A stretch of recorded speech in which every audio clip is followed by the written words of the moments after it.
Informed Sources Election 2017 is made possible by the New Orleans Metropolitan Association of Realtors, the voice of real estate since 1915. With over 5,000 members in the metropolitan New Orleans area. Learn more at nomar.org. Additional support by Baptist Community Ministries.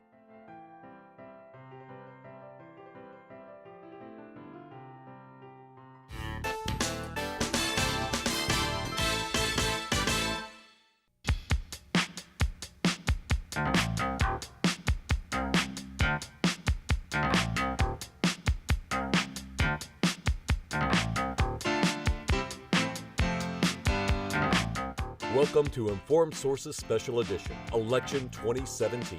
Coming live from the Charlie and Janette Kornman Performance Studio and the WYES Paulette and Frank Stewart Innovation Center for Educational Media. Your host, Marcia Cavanaugh. Hello, and thanks so much for joining us for this special edition of Informed Sources. We're coming to you on a different night than our usual Friday, and for 1 hour instead of a half, in order to take a close look at the October 14th elections and the candidates seeking office. Another thing special about tonight's Informed Sources is that this is the first broadcast from our new studio. And for the first time, we have an audience. So glad to have you guys here.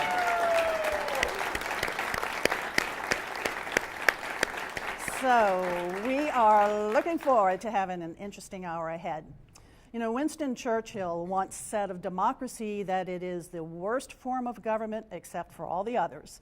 Well, tonight we will nevertheless look for hope from the democratic process as we examine the October 14th ballot, highlighted by the mayoral race as well as council contests in Orleans and Jefferson parishes, and a state treasurer's campaign. We'll examine the candidates, look at political history, discuss the issues, analyze state politics, and even speculate on rising stars. We'll also have some questions from our audience. Starring for us are tonight's Informed Sources, Errol Laborde, producer of Informed Sources, Clancy Dubose, editor, Gambit Weekly, Jessica Williams, reporter, The New Orleans Advocate, and Stephanie Grace, columnist, The New Orleans Advocate. And we're going to go over to Errol first. And Errol, you know, we are approaching our 300th birthday, the city of New Orleans, and over that course of time, we've had, you know, a fair share of mayors, some really interesting ones, and I know you wanted to talk about that. Actually, we've had 50 mayors, not counting the Civil War mayors, because during the Civil War, Union occupation, there were a bunch of mayors. There were these administrators that came in and out. But I just want to give anecdotes about a couple of early mayors, and the advantage of talking about the early mayors is if you get something wrong, nobody remembers. So anyway, but the first mayor was Etienne de Boré, and he was elected in 1803. And back then, the politics was simple. If you want to be mayor, be on Governor Claiborne's side. Claiborne was the governor of Louisiana, appointed by the Jefferson administration after Louisiana Purchase. He was a rich uptown planter.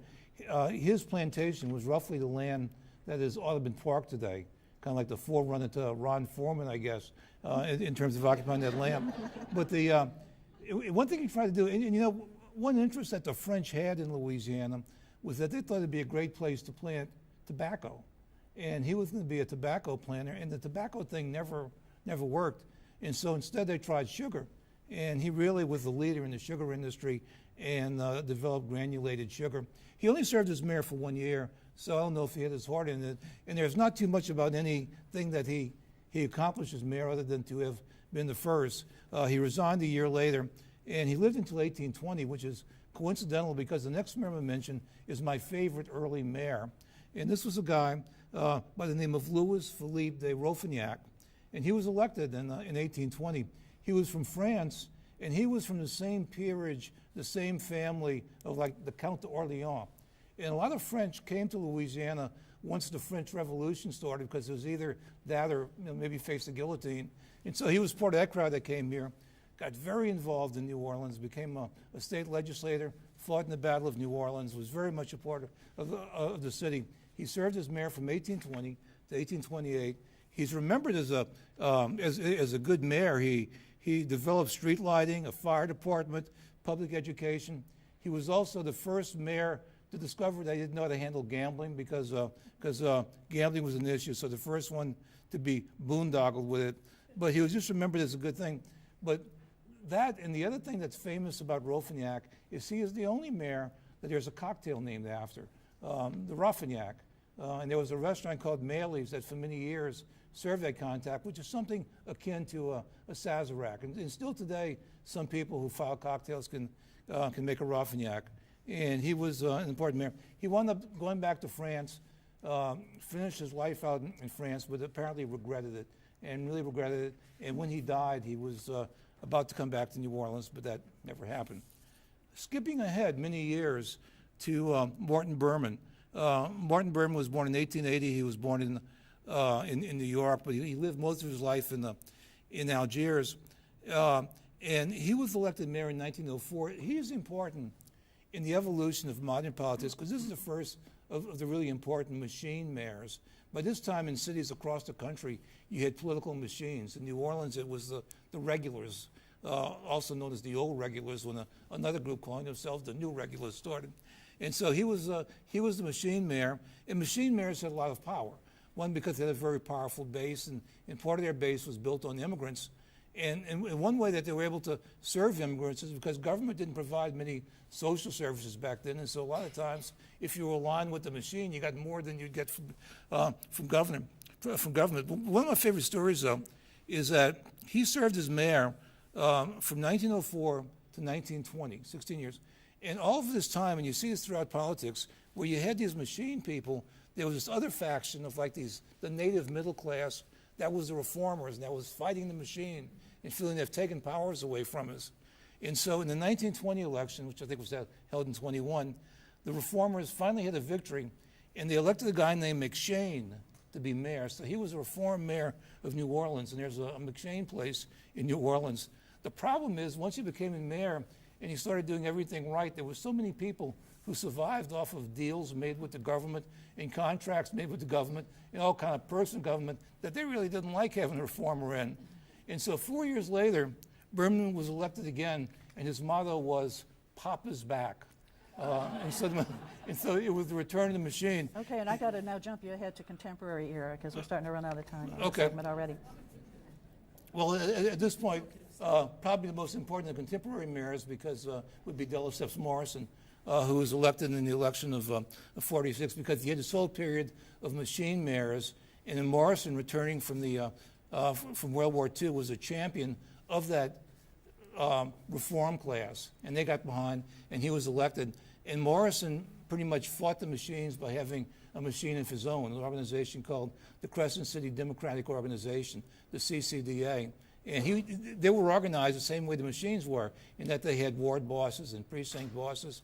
And he really dominated state politics. He served 8 years, but during his first term, a city charter was passed, which is now the body of law that governs New Orleans ever since then.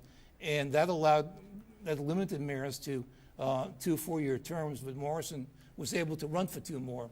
He didn't finish his 4th term because he accepted an appointment from John Kennedy. And so he'll be the last mayor to have served as long. And so Berman and Morrison will be the 2 longest serving mayors that we've had. But all politics after that really spun off from Morrison, including young Moon Landrieu, who was active in the CCDA. And maybe I can go on and on, but let me just mention that I think another transitional mayor's election was Landrieu's election in 1969. Because prior to all of this, black politics was played behind the scenes. And whereas candidates like Morrison who got black support, they did it by working with the ministers behind the scenes. By the time Landrieu, the Voting Rights Act, had passed, and black politics was played up front, and politicians could no longer deny the black vote and campaign for it behind the scene. They had to go out and court it. And so Landrieu was the first mayor who was elected by the majority of the black vote, and that was a transitional moment in New Orleans politics. All right, great history lesson about New Orleans mayors, and now we're going to go to the future and the key candidates that are seeking this office now in this 2017 race, Clarence. Well, I don't know if I should say the interesting thing about this race, but the alternative thing about this mayor's race is we don't have any candidates who are nearly as interesting as the people that Errol just described. And that may be a good thing in the sense that most of our interesting politicians are corrupt. So at least that's what they've been known for. So what we have this time is kind of a low energy campaign, which has translated into what is perceived as low voter interest. And that's been the hallmark of this mayor's race. It's been kind of a yawner, except that I said there's a silver lining to that cloud. It's a yawner because there's no bad guy or bad girl in the race. There's nobody that everybody says, oh, we better watch out for that person. What we have is three major candidates who are well-financed, and they become the sort of household names of this campaign, although they didn't all start out that way, and two second-tier candidates who, according to all the polls, are kind of long shots, and then we have about a dozen no-shots out there. See all the names up there on the screen. But the names you can see on the screen, and I don't know if they are in alphabetical order. I think they are. Yeah, they are. So the three main candidates, the three major candidates, are Michael Bagneris, who started out as the advisor and the top legal advisor to Mayor Dutch Morial, who mentored a lot of young politicians, a lot of young professionals in this city. He even mentored a few reporters like me. And Michael's definitely coming from the Dutch Morial style of leadership and governance. And Dutch Morial was one of our better mayors in my lifetime, I think. He became a judge. He ran for the city council at the end of Dutch's 2 terms in 1986, didn't get elected. Not long thereafter, became a judge at Civil District Court, served a number of years, and got high marks from both plaintiff and defense attorneys, which is not something a lot of judges get in New Orleans. And he ran for mayor. He resigned his judgeship shortly before qualifying in 2014 and ran against Mitch Landrieu, finished second. But Landrieu, like every mayor elected under the city charter of 1954, which Errol referenced, every mayor elected under that charter has served 2 terms. We have not had a single one-term mayor under that charter. And people should think about that, because whoever wins this mayor's race is likely to have 8 years, not 4. And I like to say, if Ray Nagin could get a second term, anybody can get a second term. In alphabetical order then, LaToya Cantrell, who embodies what I consider to be the post-Katrina mode of campaigning and the post-Katrina model of politics in Louisiana. Before Katrina, our politics were basically top-down. We waited for the organizations, black organizations, white organizations, certain other organizations out there to tell us who was going to run, to groom candidates to run. Or people would serve their time at City Hall learning the inner workings of government and then run. After Katrina, immediately after Katrina, we had more of a bottom-up mode of campaigning and model of politics, which was people coming from neighborhood and civic and professional organizations. And LaToya Cantrell is a good example of that. She's been given lots of credit, I think well-deserved, for being the person who led Broadmoor's comeback after Hurricane Katrina. Broadmoor, the big Broadmoor neighborhood of New Orleans, was one of those with the so-called green dot on it after the committee that was supposed to model our comeback as a city decided which areas might not want to come back, we might not want to redevelop because they're low-lying. And the people of Broadmoor rallied, led by Cantrell, said, no, you're not going to put a green dot on us, we're going to come back. And Broadmoor came back really strong. She parlayed that into a District B council seat. She's known as someone who is a little rough around the edges, but she charges ahead, and she's been given credit or blame, depending on your point of view, for leading the charge in passing the anti-smoking ordinance in New Orleans. And then the third major candidate is Desiree Sharpe. She's got a citywide base, and each of these candidates has something distinctive about them. Michael Bagneris is the only leading man. We've always elected male candidates. This time, we've got just one leading man, that's Mike Bagneris. He's also, if he gets elected, he'll be the only candidate to get elected over the age of 50 since Andrew McShane, whom Errol mentioned. We tend to elect young mayors in New Orleans. We also tend to elect men, and yet we've got the front runners here are both female. Desiree Sharpe ran against an incumbent recorder of mortgages back in the 90s and beat him. That was a little bit of an upset, and she really established herself.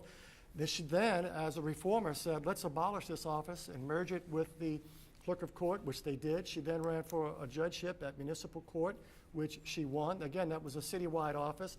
And then she resigned back in May to run for mayor. And she immediately became the front runner. It was a field that hadn't really been settled yet. There were a handful of state legislators who were thinking about running. None of them ran.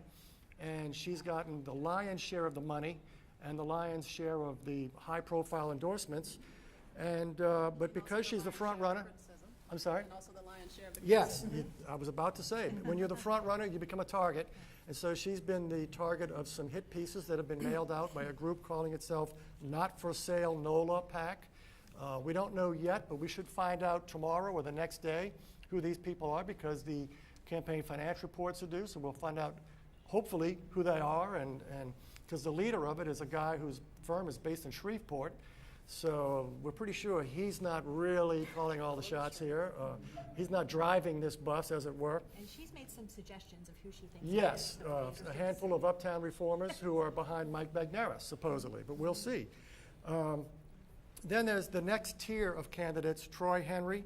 He ran for mayor in 2010, finished a distant second to Mitch Landrieu. He is a consultant, a business and governmental consultant. He's sort of positioned himself since August 5th as the expert on sewage and water board. He used to work for United Water, which is a company that managed the water utility in Atlanta, which did not go very well, but he managed them in other cities as well, where he claims they did very well.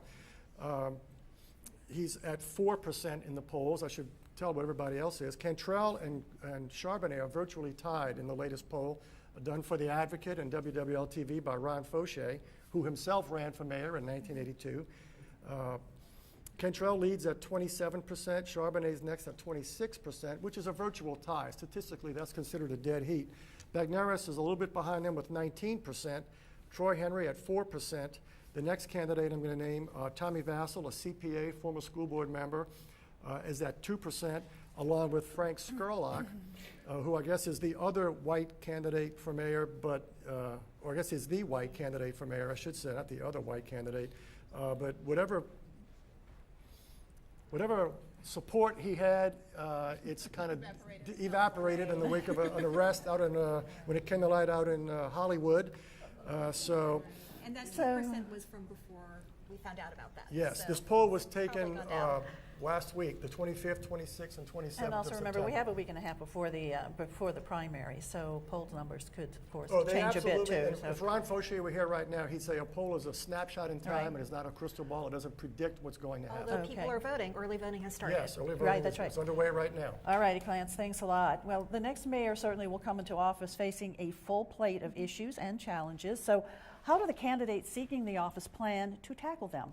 You can find out by going to WYES.org and clicking on the section Election 2017 to hear the responses of 13 of the 18 candidates to questions that we posed to them.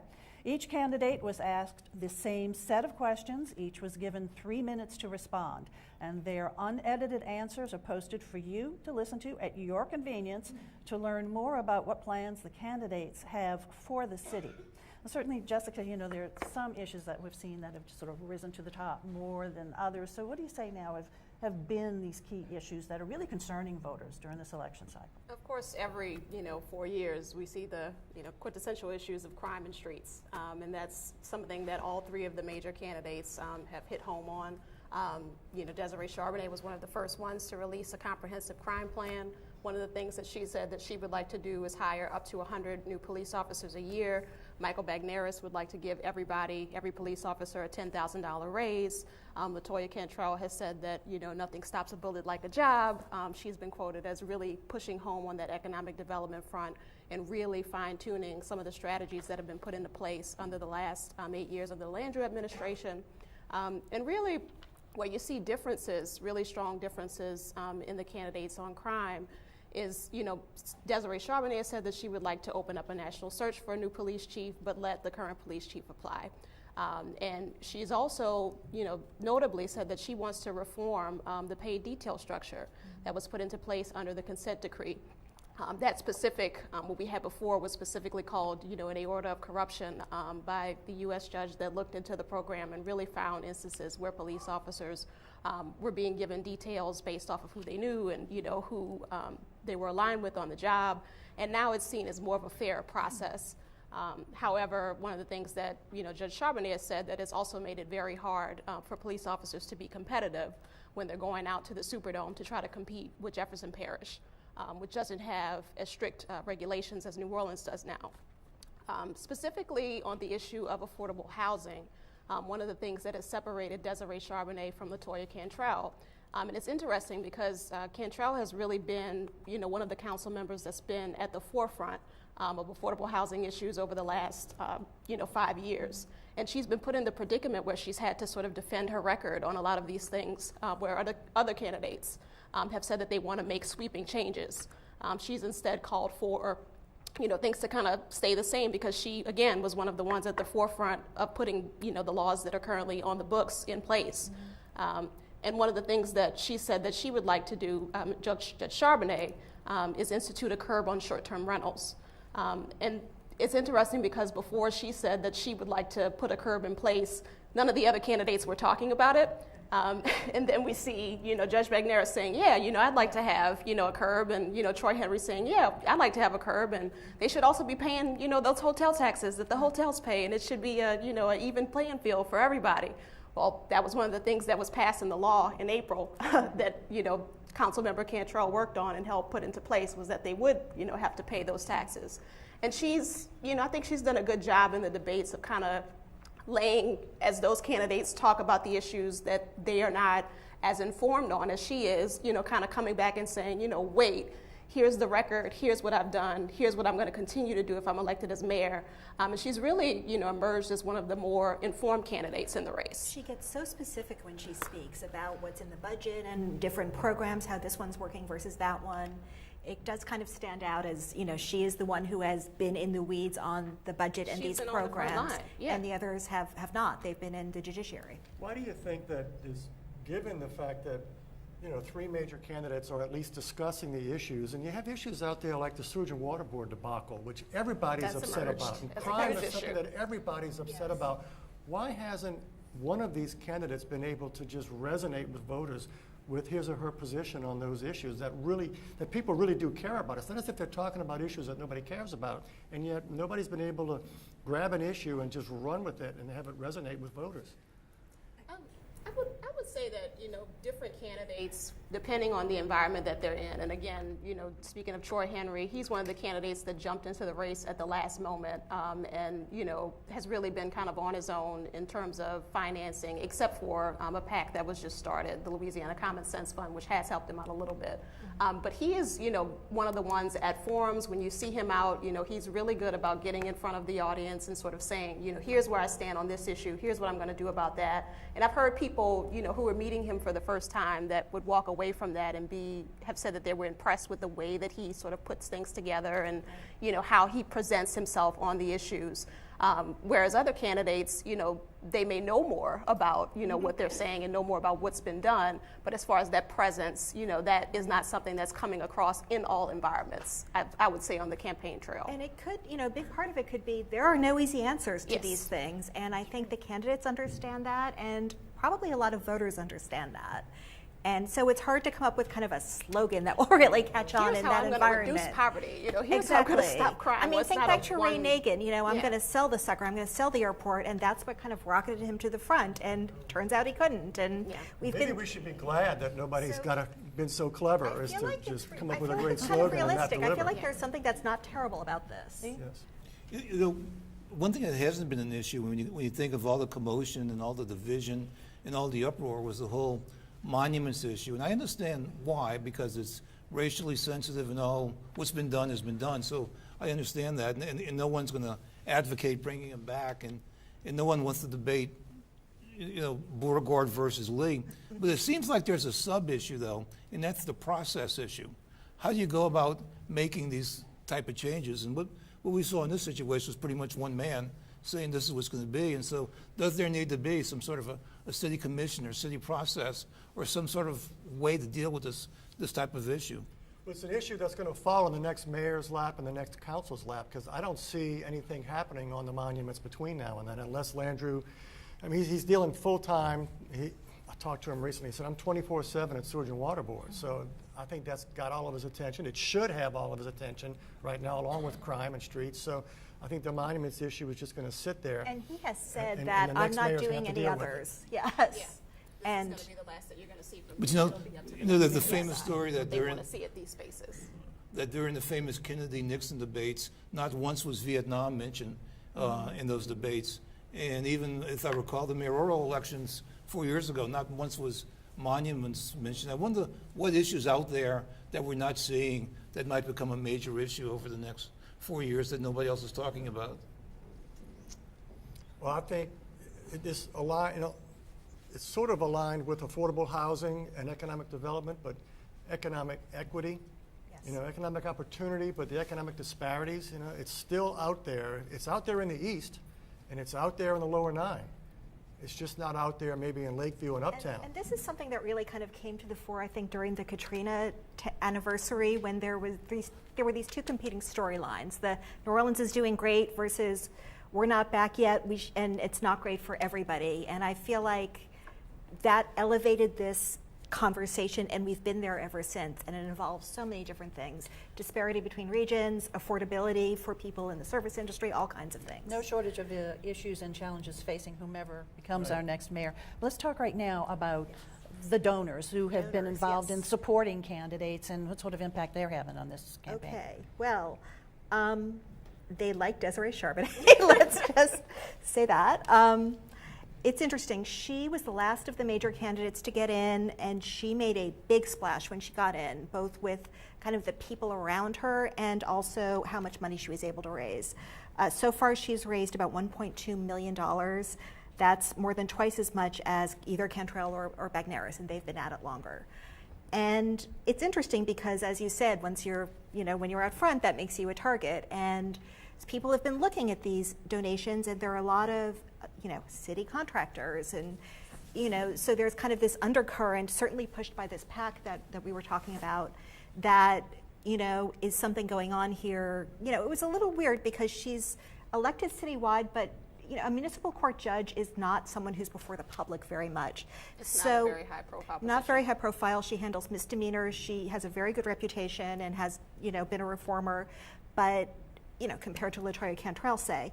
And all of a sudden it was kind of, ladies and gentlemen, meet your front runner, and here's all the money. And, I think people have a right to ask about that and are asking about that. It doesn't incriminate, it doesn't mean anything, but it gets back to what Errol was talking about, and also Clancy, this kind of ancient battle between kind of, if you want to call it machine politics versus reform, and maybe, those aren't pure terms, but it's a storyline that is carried all the way through New Orleans politics, and it's kind of back here. Well, it reminds me of something that A.J. Liebling wrote many years ago, and it's still true. In Louisiana, reform means moving the fat hogs away from the trough so the lean hogs can move in and get their fill. And that is the happening people many behind, times, the too. people who have given What's wrong money with that? Look, I have a friend in the newspaper industry in another city who says, I've changed my mind on corruption. My new motto is corruption works. Yeah. But Edwin Edwards said so. But the interesting thing about Charbonnet's backers, you have a mix of people who have been at the trough a lot. Some of them are still there, and some of them are not there, but used to be there and want to get back in. So she's got everybody who wants to. I don't know if she has to lengthen the trough, I guess, if she gets in, if she's going to pay them back. Or, really distance herself, and she has attempted to do that. She's going on TV and saying, I have an impeccable record. What other Basically, I integrity. can't do anything but For criticize the campaigns. people who are around me versus Right. because I've Look been at the completely people, some of these scot-free. people were around Mitch Landrieu. So who else? So Michael Bagneris is interesting. So he started off really having trouble raising money. He was a little bit of when he ran against Mitch Landrieu, it was interesting. He kind of got all of the other elected officials who were mad at Landrieu, and it was very much, kind of people in politics who maybe didn't like Mayor Landrieu's personality, thought he was too overbearing. And those Control people, freak is the control word. freak, yes. And it's interesting. So he came out, he never really stopped running. He declared again this time, and those people were not around him. It's a different race. It's not focused on Mayor Landrieu. But the people he has attracted are, there's a group of people, you would call it maybe these uptown business people, the people associated with the Business Council, a group of people who are pretty well-heeled, white. All three of these candidates are African American. Some very prominent supporters of the monuments, which is interesting because when you take an endorsement from someone who's really spoken out in favor of the monuments, then people are going to start asking you your position. And his line is, "Why are we still talking about monuments? I don't want to." But he's been able to raise money. He's been able to raise about $500,000 and go on TV a lot. The interesting thing is Cantrell has really struggled to raise money given her high profile and given that she was really the first one out of the gate and wanted to run. I think a lot of money stayed on the sidelines while these legislators Clancy mentioned were thinking of getting in, people like Walt Leger, J.P. Morrell, Karen Carter-Peterson. And when they didn't get in, you know, it looks like a lot of it moved to Charbonnet, some of it moved to Bagnera, some of it moved to Cantrell. You know, she really does, if you're a grassroots politician, maybe that doesn't mean you're going to raise a lot of money. Part of it is, you know, she would say, shows I'm independent, of course. Which is what everyone says when they're trailing in fundraising.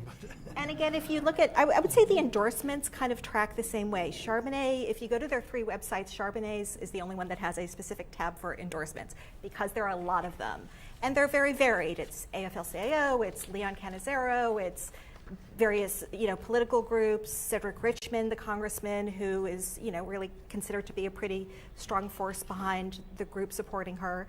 He finally made it official the other day. You know, I mean, Leon Cannizzaro and also Bill Quigley, who is a, you know, a social justice lawyer out of Loyola. So, that, you know, people who have varied interests are behind her. Let me ask you on that one point, because in the poll that Fauché did for the Advocate and WWL, I noticed that Cannizzaro was the only high-profile person who was polled, I think, who got less than 50%. Cannizzaro is not in the race. So. No, but he was polled on job rating.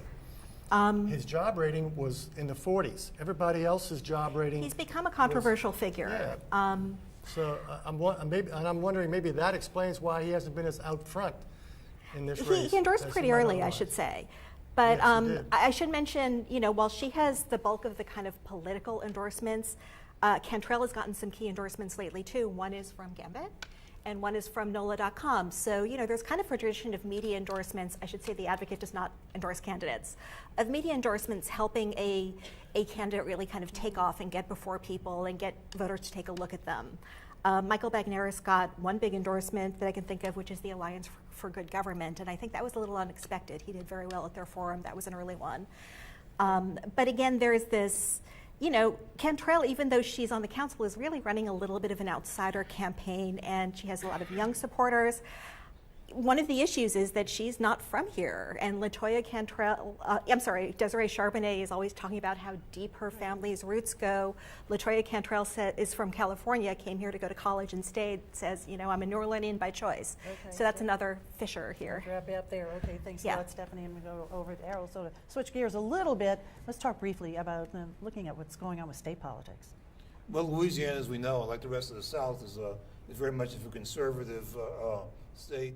You can't really talk politics. I know some people are uncomfortable about it without talking about race, but that's a relevant factor in talking about politics. The white vote in Louisiana is like 64%. The non-white vote is 36%, which is a substantial swing vote, and a vote that certainly dominates in the urban areas. The female vote is the majority in Louisiana. It's 55%. The Democratic Party is losing a lot of voters, especially among white voters.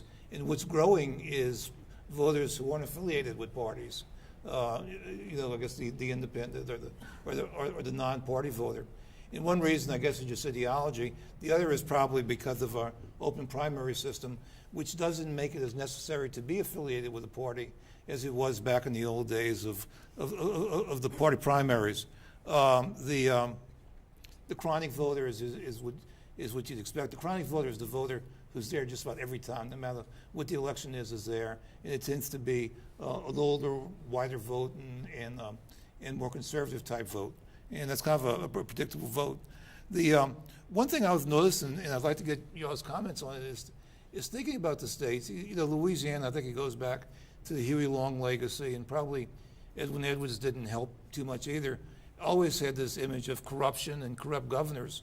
But if you think back over the last few governors, there really hasn't been any major corruption, any major scandal, at least that we know of. I mean, maybe something's going up, but it seems like at the governor's level. There have been controversies, but there haven't been any indictments. Yeah.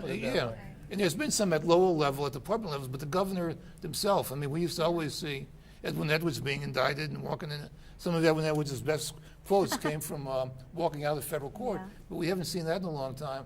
But where we have seen more activities at the parish level, among the parish presidents and the DAs, and that's where the real political activity. And the suburbs, really, Yeah, more than the city lately. Yeah. And maybe that's getting more attention now, or I don't know. That's one way, just in terms of the image of the state, that look in that direction. Mm-hmm. Well, you mentioned chronic voters, Errol. I spoke to Secretary of State Tom Shedler's office recently about turnout, and this is about a week and a half ago, but I don't think his projection will have changed. His words were, we're going to struggle statewide to get to 20%. Oh, wow. And if you look at, if you factor New Orleans having a mayor's race and city council elections into that equation, where we're definitely going to have a higher turnout than the rest of the state, because this is the big election for us in New Orleans, mayor and city council. Across vast portions of Louisiana, all you have on the ballot are 3 constitutional amendments and a state treasurer's race, which has not generated a lot of pizzazz. And that's going to segue into Stephanie's segment in a minute. But Or less than a minute. we need to get to it. We're getting really low on turnout, and I think the chronic voters are going to be the ones who swing this election statewide. Okay, and let's talk about those elections, those other elections that are coming up. And as Clarence just said, Stephanie's going to kick us off here. And we do have a race statewide for treasurer. Right. This is to replace John Kennedy, who, of course, has been in that job for a long time, was elected last year to the U.S. Senate. So it's a special election. What Clancy mentioned is actually one of the key storylines, and that is that New Orleans is expected to have not a great turnout maybe, but a bigger turnout than most other places in the state, and that really plays to the party politics here. There are 6 candidates, 3, I would say, major Republicans who are well-funded, well-known, running real races. Of course, the kind of default assumption is that a Republican will win statewide in Louisiana unless something strange happens like Edwards versus Vitter. But there's another Edwards, Derek Edwards, no relation, who is on the ballot as the only Democrat. New Orleans is overwhelmingly Democratic. He's not really running a campaign. He's raised no money. Even the state party has not endorsed him.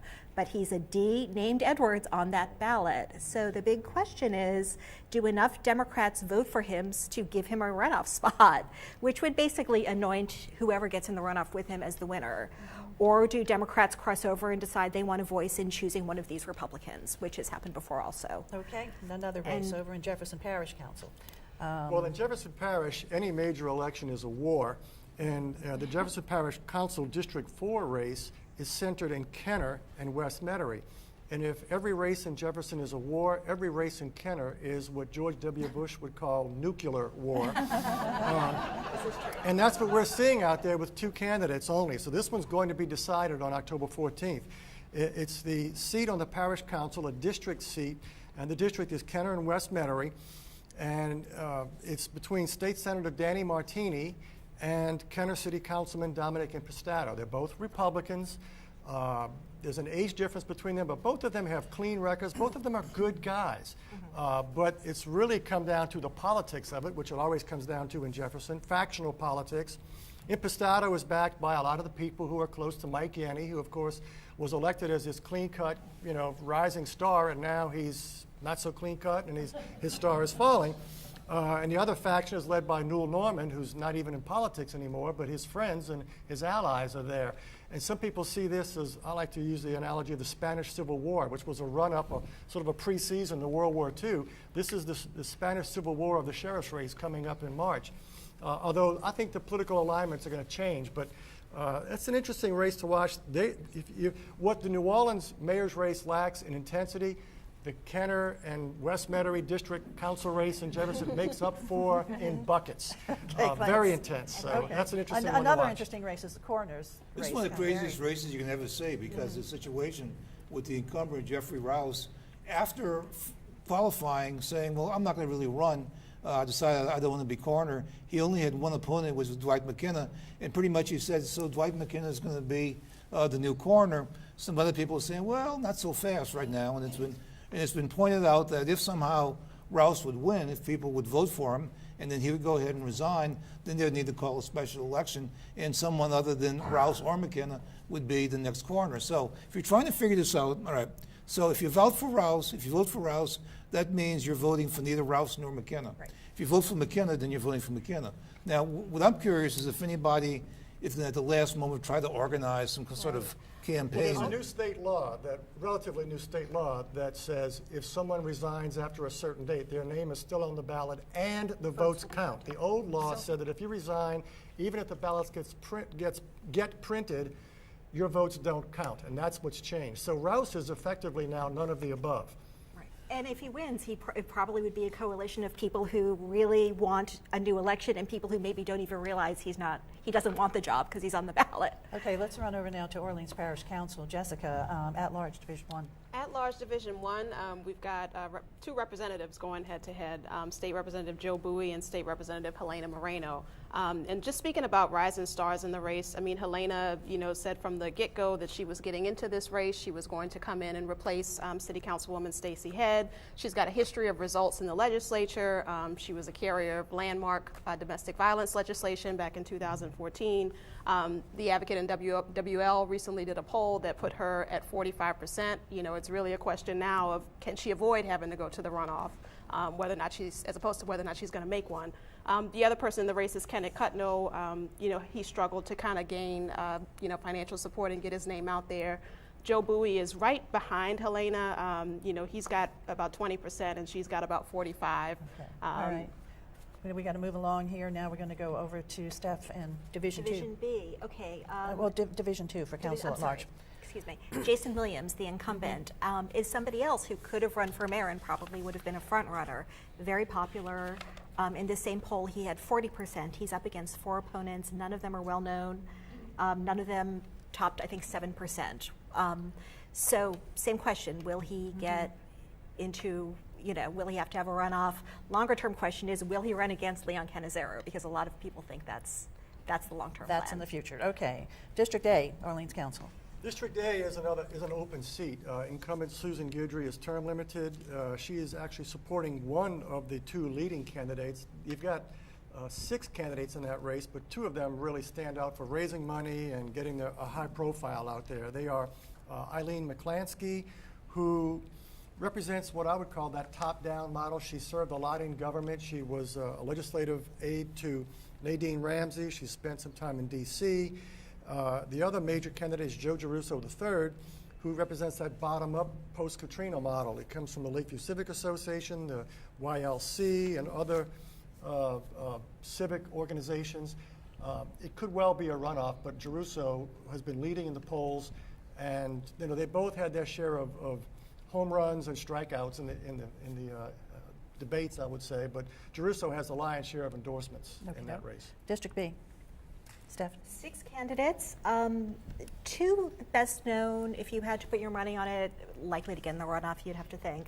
Seth Bloom, the former school board member, attorney, and Jay Banks, who is a former council aide, is Zulu King, someone who kind of came up through the BOLD organization. And again, it's a district that's about 50-50 race-wise. So what's interesting here is there are 6 candidates. There are other good candidates in this race. The debates have been very good, have a lot of substance, but there really are 2 people who are better known, and that's probably shaping it. Okey-doke. District C, Jessica. Over in District C, it's more about, whose tested record of leadership is going to, play over the best with the voters. You've got a sitting city councilwoman incumbent going up against a former councilwoman, Kristen Giselson Palmer, against Nadine Ramsey. And, this is really one of the more interesting races. It's getting ugly pretty fast. Kristen has not been shy about, calling out, what she sees to be Nadine Ramsey's, I guess her words, lack of leadership. And Nadine has kind of fired right back and, said that she's done what she needs to do for her district and her residents. Real differences on preservation issues, things like that between the 2 of them. And that is the toughest district on the council to represent, because all 3 of the major geographic portions of it, Algiers, the French Quarter, and Marigny Bywater, they're all organized and loud. Very organized. To very you, loud. Clancy, for District D. District D, a quieter district. District D is basically Gentilly and the 4 lakefront neighborhoods, Lake Vista, Lake Oaks, Lake Terrace, and Lake Shore, East and West Lake Shore. The incumbent, Jared Brossette, is eligible to run again. He's very much the front runner. He's got 2 opponents who have not been able to make a lot of noise thus far. And, you know, last time Brissett narrowly eked out a victory, but it was over Joe Bowie when he had a major opponent. And Joe Bowie's a great grassroots campaigner. I don't see a big grassroots campaign by any of his opponents. You know, look, with a low turnout, anything can happen, but Brissett, who has actually been, the one thing he's distinguished himself, and not the one thing, but the biggest thing, area in which he's distinguished himself has been on short-term rentals. He was the one who pushed the hardest to regulate the tightest on short-term rentals. He proposed the homestead exemption as a basis for it. It lost by 1 vote. And he proposed several other things that lost by 1 vote. And I think the short-term rentals are going to be a big issue in the next council, and I look for him to be a leader in that if he gets reelected. District E, Steph. 2 real issues. This District E is Eastern New Orleans and the lower 9th Ward. The perennial issue is economic development, equity between other districts. How do we kind of get more going in this area, which has struggled before Katrina, after Katrina to get retail, you know, it's struggled with blight, all of these things. The other issue I'd say is this is somewhat of a referendum on the incumbent, James Gray, who is a Harvard-trained lawyer, very bright, you know, really was the kind of the star of the recent Sewage and Water Board hearing where he almost prosecuted some of the sewage and water, or cross-examined some of the officials. But he has some ethical issues in his private law practice and actually has had his law license suspended. Okay, good rundown of all the other elections that are coming up, and all of them quite important, just like the mayor's race. Okay, time for some audience questions. You guys ready? Okay, from Rosa Dickinson. Is Rosa here? Okay, Rosa, thanks for your question. And she asks, how do we get more properties on the tax roll? What do you think the candidates are going to do about that? Who wants to take that one? Clancy? It takes a change in state law, Rose. It's a great question. It's a battle that's been fought before. It's an issue that's been raised going back to Moon Landrieu and Dutch Morial. Legally, nonprofits, especially religious affiliated nonprofits, are exempt from the property tax rolls. The definition of nonprofits has been sometimes parish by parish, kind of loosey-goosey, and sometimes you have very legitimate nonprofits that have properties that are not necessarily serving an eleemosynary purpose. And our present, I like that big word, don't you? But charitable purpose. But our present assessor, Earl Williams, to his credit, tried to put some of these properties on and was sued. So it's very difficult. I think it's going to take some legislation to actually do it. I don't think we can solve it at the local level, but we need to raise the issue and push it in the legislature. And really, all of the major candidates want to do this. Yes. How much they'll push it is another question. This is one of the reasons you sometimes hear about fees as opposed to taxes, like drainage fees, because they're not, you might be able to get at some of these properties if it's a fee, not a tax. So. Okay, Chris Wiseman asks, will New Orleans be a viable city in 50 years given the challenge of climate change and wetlands loss? Are any of the candidates dealing with these environmental changes? Not really, and it's strange because Mitch Landrieu, just before the campaign started getting into high gear, came out with this comprehensive climate action plan in which he got advice from experts all around the city or all around the country about what New Orleans could be doing to reduce its carbon emissions. But you haven't really heard a lot of the candidates talk about what they'll be doing or whether this is even going to be a priority for them moving forward. It's been mostly centered on, again, the quintessential issues of crime, fixing the sewage and water board, which has emerged as a major issue. Right. And drainage to some extent, which is related. But. And you do hear them talking about, stormwater fees and whether or not we should, fund that and, continue the sewage and water boards, help them fill their revenue problem. But it really hasn't emerged as a major issue as far as climate change in this election. One thing that could help is if they could finally figure out something really to do to develop eastern New Orleans. There's still a lot of space out there. There's been big hopes and big dreams, economic development commissions. This was going to be the place where all the industry was going to go, and it just hasn't happened. And so that could be part of the solution, at least economically. All right, another audience question from Madeline Feldman. Madeline's right there, we see you there, and her question is, who would be most likely to hire Troy Henry to run the Sewage and Water Board? Who do you think wants to take that one? Michael Bagneris actually said he might. So was he joking or was he that was serious? a question he kind of said in a jokey way, but maybe. And I don't think Troy wants to run the Sewage and Water Board. I think he wants to be a consultant to the Sewage and Water Board if he doesn't win the mayor's race. But it's interesting. I think, you look at somebody like Tommy Vassell, a lot of people are impressed by his resume. He's been, accountant in various government, he's Sewage and Water Boards, is President Pro Tem, he's involved in the jail consent decree. He's someone who I could see if he doesn't really make a good run in the next week and a half, end up on somebody's staff. I actually thought he might be somebody that would get looked at to be a CAO. Exactly. Because he's got the CIO, the Chief Administrative Officer, is the Chief Budget Officer for the city, and he's a CPA, and he's worked with public budgets for decades. Almost like Jay Darden at the Yes. gubernatorial level. Yeah. Okay, a question from Sharon Perlis. I think I saw Sharon up there as well. Hey, Sharon. All right, this basically it's regarding things like parking meters and traffic cameras. And are the candidates expressing what they're going to do about this? Do they think they're appropriate ways of revenue raising? Who wants to take that one? Some of Well, them have Latoya said what talked they're going about to it. do, and then what they're not going to do, and then what they're going to do again. Ms. Latoya One in Cantrell, who particular. is now on the record as saying she will take them away, and we will Yes. figure out a way to replace the revenue. And one of the favorite things that all candidates have pointed to is how we're going to replace revenue of the things that they want to cut is the World Trade Center, because that's going to, Come online and come solve online everything. and solve every Yeah. problem. So that's one of the things Well, that candidates have said. Traffic cameras is one issue. I personally, from personal experience, don't like them. Okay, but I. I'm with you. You're admitting more than you Yeah, I can see the value. But there really needs to be an inventory of parking meters, because there are a lot of places where people should be allowed to park, but they're not. For example, you go in the French Quarter, a lot of space is reserved for law enforcement vehicles because of the courthouse nearby, even though they're not used at night. And around courthouses, there are a lot of spaces that you think you can be more generous. How about in front of churches at night when there's not church services? And so I just think you can open up more parking spaces. It's interesting. I mean, we've lost some also, I think, to the new hotels that have come through. So they all have their, taxi zones. Mayor Landrieu actually tried to expand the hours more than he ended up actually expanding them, because there was real pushback against, people having to carry money at night, and especially people in the quarter. in the people quarter, who are working in the hospitality and also industry. people who make hospitality wages who have to park. Right. Okay. Audience member asks, where do the candidates think that money comes from to make improvements and for drainage, et cetera, all the improvements that they say that they're going to do to make the city better? Where's the money going to come from? Well, where do the candidates think it's going to come from? Yeah, We have enough Where do they think trouble it's- figuring out where these candidates stand on the issues. I can't read their minds. I don't know everybody else up here can either. The but- hotel tax. Yeah.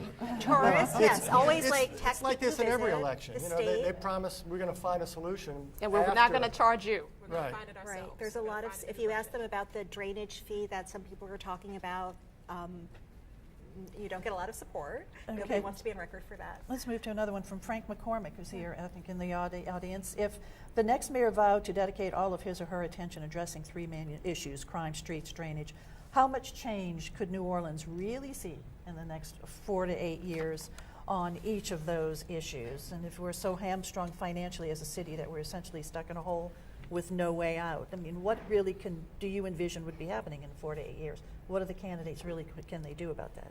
The most interesting suggestion I heard recently was that we should consider, and it didn't come from a candidate, it came from the panel that we were on with Ron Fauché and Stacey Head. We should consider reorganizing the 8 districts of NOPD and having fewer districts. If we have fewer districts, there'll be a need for fewer people to sit on the desk, and more people can go out. I'd never heard that before. That was a great idea. Stacey Head who And it suggested took that. somebody not running for mayor to suggest it. But that's one thing a mayor could do. A mayor could have, a lot of things that need to change would take either legislation or city council action or a charter change, which is not easy, but it's doable. And the impact might not be felt for years, but changing the 8 police districts, that's something a mayor could say, we're going to do this, and it could happen in 3 or 4 months, and then you'd see some impact. I think we're inevitably going to see some real restructuring at the Sewage and Water Board at this point. Yes. What it will be governance? Will it be, some candidates are talking about going to the state and basically saying, give it to us, let us put it under Public Works, or just, really going in and imagining, just re-engineering processes. But I think It's a good word to use with the Sewage and Water Board. Engineering. No, but the problem is, the Sewage and Water Board, and I was a big proponent on radio a lot talking about, we need to bring it into City Hall. The problem with my idea and others' idea on that line is that the Sewage and Water Board is a legal entity that has bonding capacity. And if we just make it a department, Then we could lose lose it, that yeah. bonding capacity. Plus, there are bonds outstanding that need to be serviced. So at a minimum, the Sewage and Water Board as an entity needs to exist for the bonding capacity and to pay the bonds. But that doesn't mean the Sewage and Water Board can enter into a contract or a cooperative endeavor agreement with the city to handle drainage. Okay, I'm looking at the clock and we are running out of time. It's time to look ahead. Quick. Okay, well, we wanted to talk about rising stars. Oh, well, yeah, that's right, we're okay. looking ahead. Yeah, and I have a feeling this first one's going to be on everybody's list. Helena Moreno, I think, is a lot of people remember her from television. She's done very, very well as a legislator. She's Hispanic, but she's everything everybody wants her to be, and I think she's going to do good. But also Joe Giarrusso, who's from a very prominent, famous political family. So if he's elected, I think that those would be two rising stars. Clancy? I would say Joe Giarrusso, also the candidate in District B, Timothy David Ray. As we were interviewing candidates at Gambit, his name consistently came up from people running for other council seats as, and this is the words they used, someday he's going to be on the council. One day he'll be on the council. And Gambit ultimately said, why not now? So we'll see what happens there. Jessica? You took the words right out of my mouth with Helena Moreno. I think a lot of people were looking for her to really step up and, get on the council and kind of push forward, the same way that she did in the legislature on the local level on major issues that people have been waiting to see in New Orleans for a long time. Steph? I'm going to echo that, and also Timothy David Ray, who won the Gambit endorsement, obviously. Let me add Dominic Impastato out in Kenner, who may or may not beat Danny Martini, who's both really strong candidates. Danny Martini's been in office for a long time, but Impastato is running a good campaign, and people like him, and he's young, and I think we'll be seeing him for a while. Okay, and once again, I would like to remind everybody to learn about what the candidates for mayor have to say that they would do. Go to WYES.org and learn about their plans in the election 2017 section on the WYES website. So we want to thank everybody. I want to thank our panel here for this really great discussion. Thank our audience for being here. Thank you guys for watching. And of course, we're going to be back again this Friday. We're going to keep up with our regular Friday half-hour shows, but this was just this special edition of Informed Sources. Thank you very much for joining us. We'll see you Friday, and have a good night.